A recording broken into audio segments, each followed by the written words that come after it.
Assalamualaikum warahmatullahi wabarakatuh. Apa kabar anak-anak hari ini?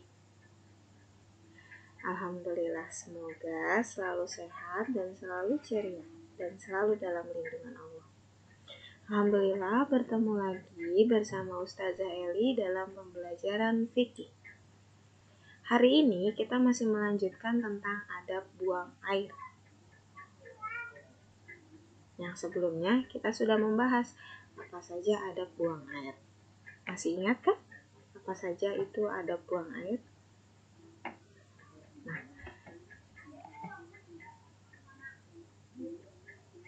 sebelum kita lanjutkan, kita berdoa terlebih dahulu yuk. Sikap berdoa. Tangannya diangkat, kepalanya ditunduk. Doa sebelum belajar. Bismillahirrahmanirrahim. Rabbi zidni ilman warzuqni fahman. Amin. Alhamdulillah, kita sudah berdoa bersama-sama. Boleh akan lanjutkan ya materi kita hari ini.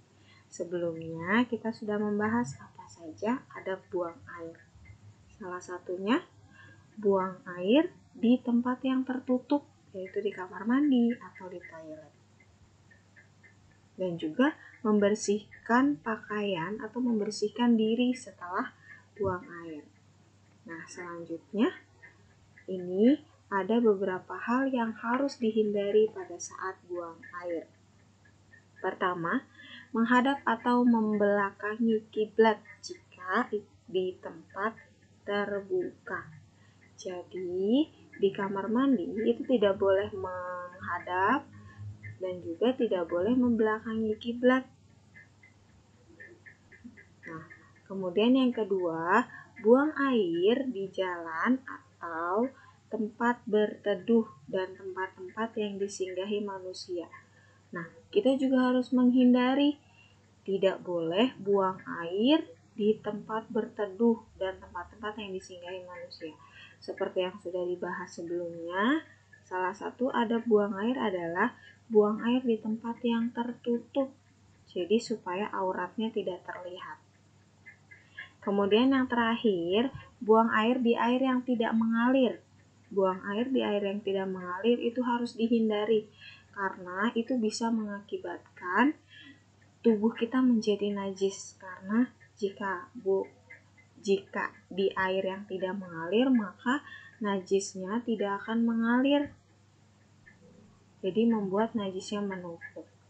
Nah, jadi disunahkan membuang air di tempat air yang mengalir seperti di sungai atau mungkin di kamar mandi ada aliran pembuangannya. Kemudian ada hal-hal yang dimakruhkan pada saat buang air. Hal-hal yang dimakruhkan pada saat buang air. Pertama, berbicara pada saat buang air. Jadi ketika di kamar mandi tidak boleh berbicara. Atau ketika buang air tidak boleh berbicara pasti. Kemudian yang kedua, membawa benda seperti cincin, kalung, jam tangan, atau benda lainnya yang terdapat kalimat zikir. Contohnya, ada tulisan Allah, atau ada tulisan Muhammad, atau ada kalimat-kalimat zikir lainnya. Itu tidak boleh dibawa ke tempat teman-teman membuang air, seperti ke kamar mandi. Kemudian, ada juga hal-hal yang disunahkan pada saat buang air. Ada 4 hal yang disunahkan pada saat buang air. Pertama, sunah menjauhi pandangan manusia.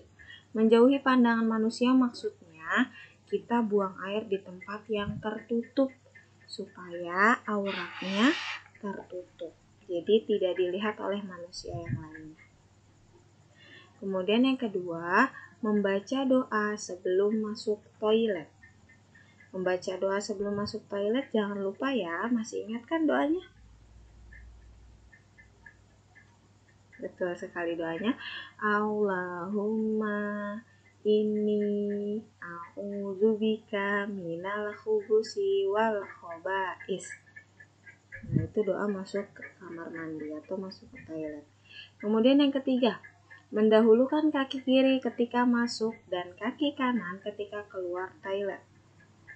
Jadi ketika akan masuk ke kamar mandi, dahulukan kaki kiri. Dan sebaliknya, jika ingin keluar kamar mandi, dahulukan kaki kanan. Kemudian yang terakhir, kita membaca doa sebelum masuk kamar mandi. Nah, kita juga harus membaca doa ketika keluar kamar mandi.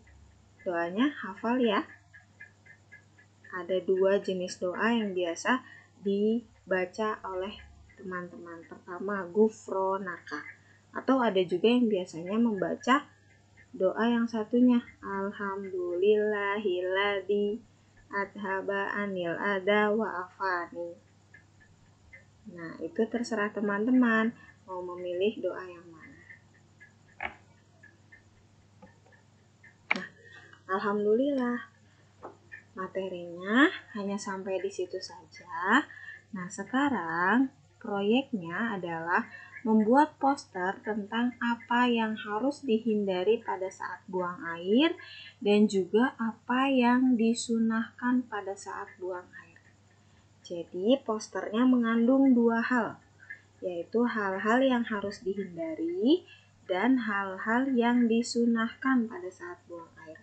Yang tadi sudah Bu Eli sampaikan sebelumnya. Nah, alhamdulillah pembelajaran fikih hari ini sudah tuntas. Semoga teman-teman bisa memahami apa yang Bu Eli jelaskan dan bisa memahami proyeknya. Selamat mengerjakan proyek.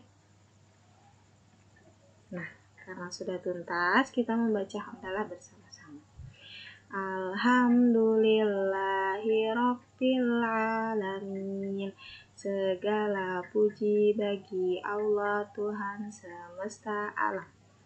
Amin. Alhamdulillah kita sudah tuntas hari ini. Terima kasih untuk teman-teman yang sudah menonton video ini. Jangan lupa mengerjakan proyeknya. Tetap semangat dalam mengerjakan proyek. Selamat mengerjakan proyek. Bu Eli mohon maaf apabila ada banyak kekurangan dan kesalahannya. Assalamualaikum warahmatullahi wabarakatuh.